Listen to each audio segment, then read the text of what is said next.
आणि म्हणूनच मग मनाला कसं संयमित करायचंय, मनाला कसं मार्गदर्शन करायचंय, ज्या 8 टप्प्यांमधनं जी समाधी अवस्था गाठली जाते, ती भगवंतांच्या प्रेमामध्ये निश्चितच या निष्ठेच्या आणि भक्तीच्या मार्गातून गाठली जाते. आणि अशाच या भक्ती योगाला आज आपण सुरुवात करणार आहोत. ज्या भक्तीचा योग आहे हा ज्ञान विज्ञान योग आपल्याला सांगतोय. आणि मग या ज्ञानाचं विज्ञान घेऊन मग त्याचं आचरण कसं करायचंय, मग भगवंत ज्ञानाचा महिमा सांगतायत. मग भगवंतांना कुठे बघू शकतात? सॉरी. मग भगवंतांना कुठे पूजू शकता? मग अर्जुनाने विचारले, की मी कुठे तुझी उपासना करू? तर भगवंतांनी स्वतःच्या विभूती 10व्या अध्यायात सांगितलंच आहे. परंतु कशा प्रकारे हे ज्ञान भगवंतांनी सांगितलेलं आहे. मग भगवान श्रीकृष्णाला शरण जा, मावेव ये प्रपद्यन्ते. मग देवपूजा आणि व्यक्तित्ववाद या संबंधी आपल्याला चर्चा करायची आहे. आणि मग भ्रमातून कुठेतरी भक्तीचा मार्ग, मग आजच्या अध्यायामध्ये आपल्याला अशा प्रकारची लोक पण बघायची आहेत, की जी भगवंतांना अजिबात शरण जाऊ शकत नाहीत. पण तेच 4 प्रकारची लोक आहेत, जी भगवंतांना शरण जाऊ शकतात. मग ते कसं बघायचं आहे, तर आपण निश्चित जाणूया. श्री भगवान वाच मय्यासक्त मनः पार्थ योगम युञ्ज मदाश्रयः असंशयं समग्रम सॉरी यथा न्यास्यसि तच्छृणु बघा. भगवंत सांगतायत. हरे कृष्ण माताजी. माताजीनं को होस्ट नाही केलं का?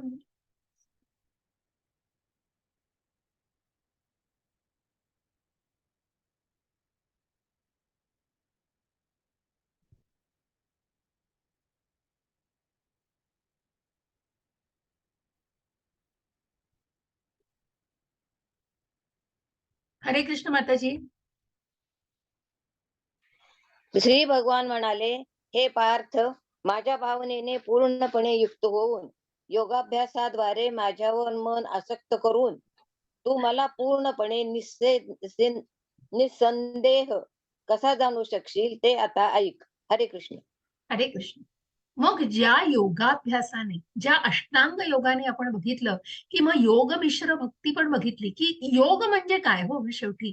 मग जे मनाला जे जे भगवंतांना अर्पण केलं जातं आणि जे काही आहे ते माझ्या भावनेने परिपूर्ण. मग ते जे योगासनं आहे, जे फिजिकल एक्सरसाइज आहे, तिथे कृष्ण कुठे आहे?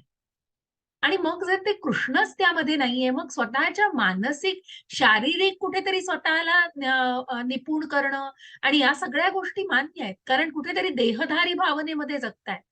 परंतु मग जिथे योग आहे, मग एक इंटेलिजंट एखादी बुद्धिमान व्यक्ती सांगेल, की मी योग करतोय म्हणजे निश्चितच हा कृष्ण भक्तीमध्ये आहे. कृष्ण भावना भावित हे कर्म तो करतो आहे. आणि तो कृष्ण भावनेने पूर्णपणे युक्त येऊन योगाभ्यासाद्वारे माझ्यावर मन आसक्त करू शकतोय. आणि मग तो कसा भगवंताला निस्संदेह जाणू शकशील, हे भगवंत सांगतायत तच्छृणु. हरे कृष्ण माताजी.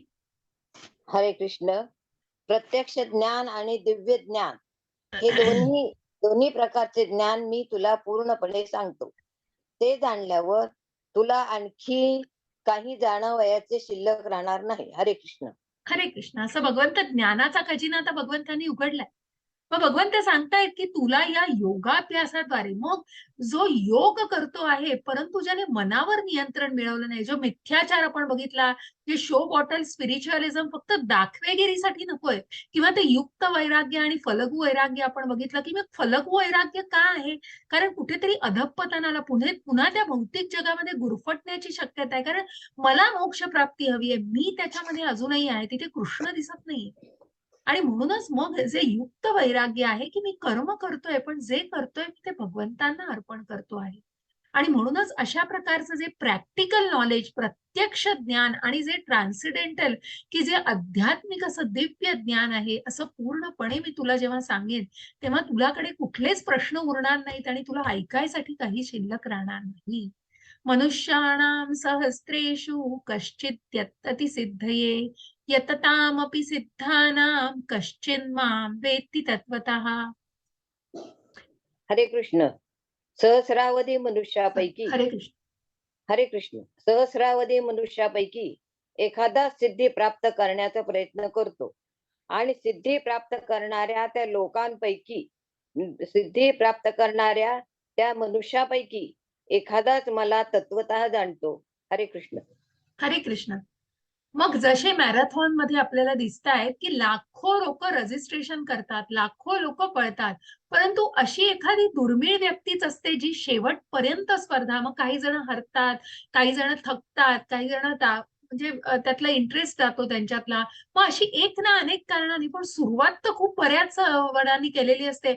आपलं हे रजिस्ट्रेशनचंच उदाहरण घ्या हो. 18 दिवसाच्या या समजून घ्या, गीता समजून घ्या, या क्लासमध्ये येतात तर 200-200, 500-500 लोक रजिस्ट्रेशन करतात, परंतु येतात किती? 30-35. व निश्चित आम्हाला समजू दे.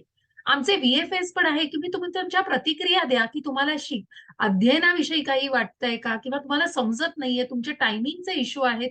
अशी एक ना अनेक कारणं असतील, नक्की प्रॉब्लेम्स असतील हो. प्रत्येकाला आपल्या कमिटमेंट्स आहेत भौतिक जगामध्ये. कोणीही असं सुट्ट बसलेलं नाहीये, परंतु वेळ नाहीये म्हणण्यापेक्षा तो काढला पाहिजे.